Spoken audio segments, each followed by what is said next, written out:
السلام علیکم ورحمۃ اللہ وبرکاتہ۔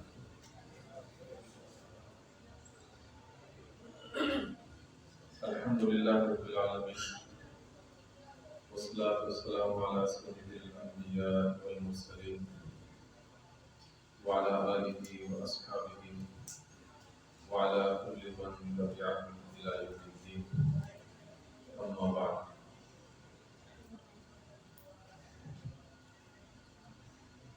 محترم سامعین کرام، سلسلہ درس عادت عبادت کیسے بنتی ہے، اس کا آج ہم 18واں سبق پڑھنے جا رہے ہیں۔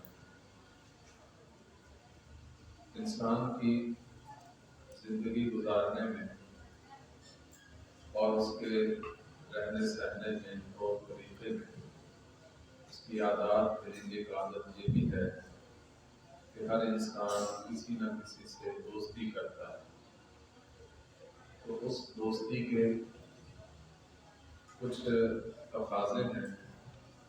اگر وہ آدمی اپنی مرضی سے اپنے مزاج کے مطابق پورے کرے گا تو اس کی پھر ایک عادت اور اس کا اپنا ایک طور طریقہ ہوگا، اس میں عبادت نہیں ہوگی۔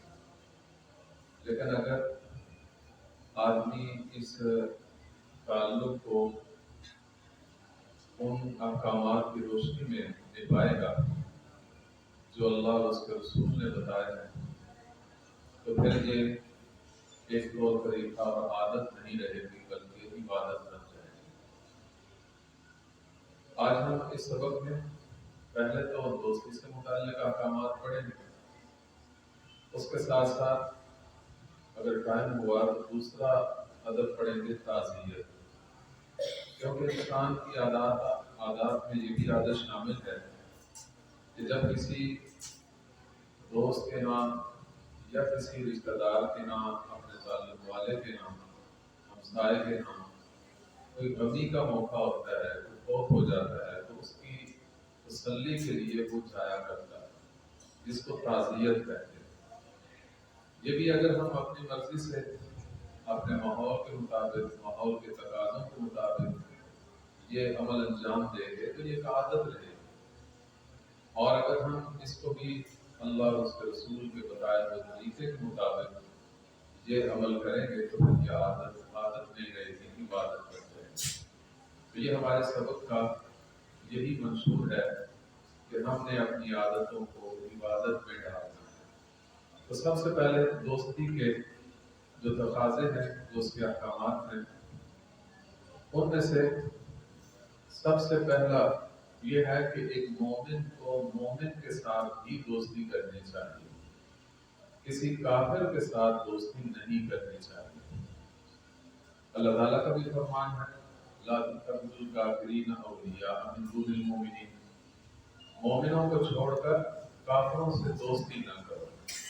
نبی اکرم صلی اللہ علیہ وسلم کا بھی فرمان ہے، لا تصاحب الا مؤمنا، کہ مومن کے سوا کسی اور سے تمہاری دوستی نہیں ہونی چاہیے، یعنی دلی طور پر جو محبت تعلق ہو تو وہ صرف مومن سے ہونا چاہیے۔ دوسرا، اس دوستی کا تقاضا یہ ہے کہ آدمی جب دوستی کرے تو ایسے آدمی سے کرے جو خود نیک ہو۔ اگر نیک آدمی کے ساتھ آدمی کی دوستی ہوگی تو وہ نیکی کے راستے پر ہی گامزن رہے گا۔ اگر برے آدمی گناہگار کے ساتھ اٹھتا بیٹھتا رہے گا تو پھر وہ برے راستے پر ہی چل پڑے گا۔ جیسے نبی اکرم صلی اللہ علیہ وسلم نے ایک مثال دے کر فرمایا، بات یہ سمجھائی کہ اچھے جلیس اور اچھے دوست کی مثال یوں سمجھو جیسے عطار ہے، عطر فروش ہے، خوشبو بیچنے والا ہے، کہ اس کے پاس اگر آپ بیٹھے رہیں، آپ خوشبو نہیں بھی خریدتے لیکن پاس بیٹھنے سے خوشبو خود بخود محسوس ہوتی رہتی ہے۔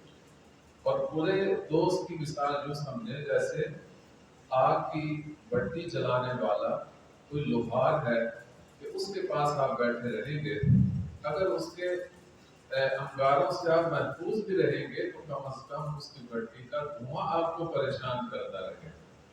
تو یہ اچھے اور برے دوست کی مثال دے کر نبی اکرم صلی اللہ علیہ وسلم نے بات سمجھا دی کہ ایک مومن کی دوستی نیک آدمی کے ساتھ ہی ہونی چاہیے. برے آدمی کے ساتھ دوستی جو ہے وہ آدمی کو بہت نقصان دیتی ہے. جیسے کہ مقولہ بھی مشہور ہے کہ صحبت صالح ترا صالح کنن، صحبت طالح ترا طالح کنن. اگر آپ اچھے آدمی کے ساتھ بیٹھیں گے تو آپ بھی نیک بن جائیں گے، برے آدمی کے ساتھ بیٹھیں گے تو آپ بھی گنہگار بن جائیں گے. اور ویسے بھی پنجابی کا ایک مقولہ ہے کہ اچھیاں دے لڑ لگیے تے جھولی چ پہنے نے پھل، بریاں دے لڑ لگیے تے اگلے بھی جاننے نے ڈول. اس لیے آدمی کو دوستی کرنے میں ہمیشہ نیک آدمی کا انتخاب کرنا چاہیے. اسی طرح تیسرا جو حکم ہے وہ یہ ہے کہ آدمی جب کسی سے محبت کرے، دوستی کرے، تو وہ صرف اللہ کے لیے کرے، دنیاوی مفادات کے لیے نہ کرے، اپنی خواہشات کے لیے نہ کرے، بلکہ اللہ کے لیے دوستی کا یہ جو رشتہ ہے یہ قائم کرے. نبی اکرم صلی اللہ علیہ وسلم نے ایسے لوگوں کی نشانیاں بتائیں جو ایمان کا مزہ چکھ لیتے. ان میں سے ایک وہ شخص ہے کہ ان یحب المرء لا یحبه الا للہ، کہ جو ایک آدمی دوسرے آدمی سے اگر محبت دوستی کرتا ہے تو صرف اللہ کی خاطر کہ یہ اللہ کا نیک بندہ ہے، اس کے اندر نیکی کا پہلو پایا جاتا ہے، یہ نیکی کے راستے پہ چلتا ہے، اللہ کو پسند ہے، اس لیے اس آدمی کے ساتھ دوستی کر لے. تو یہ اس بات کا خیال رکھنا کہ اللہ کے لیے محبت ہونی چاہیے. اسی طرح ایک اور ادب بھی یہ ہے کہ نبی اکرم صلی اللہ علیہ وسلم نے تلقین کی ہے کہ اگر ایک آدمی دوسرے آدمی سے دوستی کرتا ہے اور کرتا بھی صرف اللہ کے لیے ہے، دنیاوی کوئی لالچ مقصود نہیں، تو اسے اطلاع کر دے. اطلاع کرنے سے یہ ہوگا کہ اس کے دل میں بھی آپ کی قدر پیدا ہو جائے اور وہ جو دوستی کے تقاضے ہیں وہ پورے کر سکے. اس کے بعد پانچواں ادب یہ ہے کہ دوستی میں میانہ روی اختیار کرنا. اس میں کہ اتنا زیادہ آدمی کسی کے ساتھ نہ بیٹھے، اتنا زیادہ اس کے معاملات میں دخل اندازی نہ کرے کہ آدمی اپنے کاموں میں ہی خلل محسوس کرنے لگے. کیونکہ دوستی کا مقصد دوسرے کے کاموں میں خلل انداز ہونا نہیں ہے، بلکہ اس کے اچھی عادات سے فائدہ اٹھانا ہے. تو اگر آدمی بہت زیادہ غلو کرے گا تو یہ بھی بات درست نہیں. تو دوستی میں بیانہ روی اختیار کرنا تاکہ نہ دوستی کرنے والے کے معمولات زندگی میں فرق آئے، نہ جس سے کر رہا ہے اس کے ذمہ داریوں اور فرائض میں کوئی خلل واقع ہو کہ آپ کی وجہ سے وہ گھر کے کام ہی چھوڑ بیٹھے، گھر کی ضروریات کی طرف توجہ نہ دے. تو ایسا اتنا زیادہ اس میں شدت اختیار نہیں کرنی چاہیے. اسی طرح اگر کسی آدمی سے اللہ کے لیے دوستی قائم کر لی ہے تو اس دوستی کو پھر ہمیشہ قائم رکھنا، اس کے تقاضے پورے کرتے رہنا. یہ نبی اکرم صلی اللہ علیہ وسلم کا فرمان ہے جس کا مفہوم ہے کہ قیامت کے دن اللہ تعالیٰ میدان محشر میں جہاں کوئی سایہ نہیں ہوگا، صرف ایک اللہ کے عرش کا سایہ ہوگا، اس عرش کے سائے میں 7 قسم کے لوگوں کو سایہ ملے گا. ان میں سے ایک وہ شخص ہے جو ایک آدمی دوسرے آدمی سے صرف اللہ کے لیے محبت کرتا ہے. تو اس لیے اگر آدمی دوستی اور بھائی چارہ کرتا ہے تو اسے ہمیشہ اسے قائم رکھنا چاہیے تاکہ اس کے بدلے میں اللہ کے عرش کا سایہ اسے نصیب ہو. اسی طرح بے تکلفی کا معاملہ کرنا. تکلفات میں پڑنے سے ایک دوسرے کے تعلقات میں وہ باقاعدگی نہیں رہتی، وہ ہمیشہ نہیں رہتے. جب آدمی بے تکلفی کا اظہار کرے گا، یعنی یہ نہیں کہ جب بھی دوست آیا ہے تو اس کے لیے بہت زیادہ اہتمام کرنا، تو جب کبھی نہیں کر سکے گا تو خود کے دل میں خلق رہے گا، دوسرے کے دل میں بھی خلق رہے گا. تو اس لیے شروع سے ہی بے تکلفی کہ اس میں کسی قسم کا تکلف شامل نہ ہو، اس طریقے سے یہ رشتہ نبھانا۔ آٹھواں اس کا تقاضا یہ ہے کہ اگر دوست سے کبھی کوئی غلطی سرزد ہو جاتی ہے، ایسی غلطی جس میں تو دین کا معاملہ جو ہے وہ شامل نہیں ہے، مزاج کو دخل ہے، تو اس سے چشم پوشی کر لینا چاہیے۔ مزاج کے خلاف ہونے سے اس تعلق کو نہ توڑنا چاہیے، نہ اس میں کوئی کسی قسم کا خلل انداز ہونا چاہیے۔ اس کے بعد نوواں اس کا حق یہ ہے کہ جو دوستی کے حقوق ہیں اس کو ادا کرنے میں کسی قسم کی کوتاہی نہیں ہونی چاہیے۔ اس کے حقوق کی ادائیگی میں خوب اہتمام کرنا، تاکہ اس کے ساتھ جو اللہ کے لیے محبت کرنے والا شخص ہے اس کو کسی قسم کی ناراضگی نہ ہو۔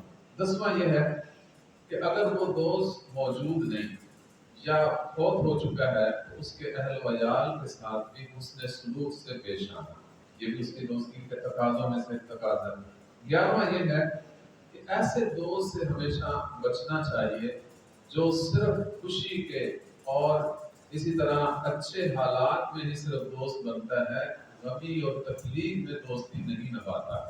ایسے آدمی سے گریز کرنا چاہیے، کیونکہ اس کا مقصد اللہ کے لیے تعلق قائم کرنا نہیں ہے بلکہ اپنے دنیاوی مفادات کے لیے ہے، تو ایسے آدمی سے دوستی کر کے کچھ فائدہ نہیں۔ یہ دوستی کے حقوق ہو گئے۔ اس کے بعد ہے تعزیت۔ اگر کوئی آدمی جہاں رہتا ہے اس کے پڑوسیوں میں، اس کے رشتہ داروں میں، اس کے دوستوں میں کوئی غمی کا موقع آ جاتا ہے، کوئی پوجیدگی ہو جاتی ہے، تو اس موقع پر ان کی تسلی کے لیے جانا، تسلی کے الفاظ کہنا، ان کو حوصلہ دلانا، صبر کی تلقین کرنا، اس کا نام ہے تعزیت کرنا۔ اور تعزیت کرنے میں سب سے پہلا حق یہ ہے کہ اتباع سنت کی نیت ہونی چاہیے، اور کوئی دنیاوی مفاد پیش نظر نہیں ہونا چاہیے، بلکہ اس لیے کہ نبی اکرم صلی اللہ علیہ وسلم تعزیت کیا کرتے تھے، اور آپ نے ایک جگہ ارشاد فرمایا کہ من عزا مصابا فلہ مثل اجرہ، جو کسی مصیبت زدہ کی تعزیت کرتا ہے تو اس کو بھی اتنا ہی اجر ملتا ہے جتنا اس مصیبت میں مبتلا آدمی کو صبر کرنے پر اجر ملا ہے۔ تو اس نیت سے جانا کہ مجھے اس پر اجر ملے گا، اتباع سنت ہوگی۔ دوسرا اس کا حق یہ ہے کہ وہاں جا کر غم کا اظہار کرنا، کیونکہ اگر آپ غم کا اظہار کریں گے تو پھر ہی اس کو کچھ نہ کچھ آپ کے جانے سے تسلی ہوگی کہ میں اکیلا ہی غم نہیں اٹھا رہا بلکہ میرے غم میں دوسرے بھی شریک ہیں۔ یہ انسان کی طبیعت ہے، اگر اکیلا آدمی غم میں ہو، دوسرے اس کے شریک نہ ہو تو اسے زیادہ مصیبت، زیادہ تکلیف ہوگی۔ جب کئی لوگ اس میں ساتھ دینے والے ہوں تو اس کی تکلیف میں کمی آ جاتی ہے۔ تو غم کا اظہار کرنا۔ تیسرا یہ ہے کہ وہاں جا کر زیادہ بات چیت نہ کرنا، کم باتیں کرنا، ضرورت کے مطابق بولنا، کیونکہ زیادہ بولنے سے مصیبت زدہ آدمی دل میں تکلیف محسوس کرتا ہے، تو اس کے ساتھ زیادہ بات نہ کی جائے۔ اور چوتھا یہ ہے کہ تعزیت کرتے وقت ہنسنا نہیں چاہیے، کیونکہ غمی کے موقع پر ایک بندہ غمگین ہو، دوسرے گپ شپ لگا کے ہنس رہے ہوں تو اس کی مصیبت میں، اس کے غم میں ہلکا پن نہیں ہوگا اور زیادہ بوجھ پڑے گا۔ اسی طرح پانچواں اس کا حق یہ ہے کہ تعزیت کے لیے کوئی مناسب الفاظ، اور وہ الفاظ اگر یاد ہو جائیں جو سنت سے ثابت ہیں تو یہ تو پھر اور بھی زیادہ بہتر ہوگا۔ وہ دعا میں نے لکھی ہے، اس دعا کو یاد کر لینا چاہیے۔ ان للہ ما اخذ وَلَهُ مَا أَعْطَى وَكُلُّ شَيْءٍ عِندَهُ بِأَجَلٍ مُّسَمًّى فَلْتَصْبِرْ وَلْتَحْتَسِبْ۔ یہ الفاظ ہے، اس کا ترجمہ یہ ہے کہ ان للہ ما اخذ، جو کچھ لے لیا ہے نا وہ اللہ ہی کا، یعنی آپ کا کوئی عزیز رشتہ دار فوت ہو کے چلا گیا ہے تو یہ اللہ نے لیا ہے اور اللہ ہی کا تھا۔ وَلَهُ مَا آتَى، جو کچھ دے رکھا ہے وہ بھی اللہ کا ہے، یعنی ابھی جو رشتے موجود ہیں، جو نعمتیں آپ کے پاس موجود ہیں، تو یہ بھی اللہ ہی کی ہیں، جب چاہے وہ لے لے۔ اور وَكُلُّ شَيْءٍ عِندَهُ بِأَجَلٍ مُّسَمًّى، ہر چیز کے جانے کا ایک وقت مقرر ہے، اللہ کے ہاں پہلے سے طے ہے کہ کس کو کس وقت موت آنی ہے، یہ اللہ کے ہاں مقرر شدہ ہے۔ اور آپ کا کام یہ ہے کہ فَلْتَصْبِرْ وَلْتَحْتَسِبْ، آپ اس مصیبت پہ صبر کیجئے اور ثواب کی امید رکھیے، کیونکہ ایمان والے کو جب کوئی مصیبت پہنچتی ہے تو اس مصیبت پر اللہ تعالیٰ اس کو اجر و ثواب عطا فرماتے ہیں۔ تو آپ یہ دو کام کریں، ایک تو صبر کریں اور صبر کرنے میں اللہ سے اجر کی امید رکھیں۔ یہ الفاظ اگر زبانی اس طرح یاد ہو جائے تو یہ سب سے بہتر ہے، یہ مصنون الفاظ ہیں، نہیں تو اس کا ترجمہ اور مفہوم یاد کر لیا جائے۔ یہ الفاظ تعزیت کے وقت کہے جائیں گے تو انشاءاللہ یہ ہمارا تعزیت کرنا پھر عادت نہیں رہے گی، عبادت بن جائے گی۔ اللہ تعالیٰ ہم سب کو اپنی عادتوں کو عبادت میں ڈھالنے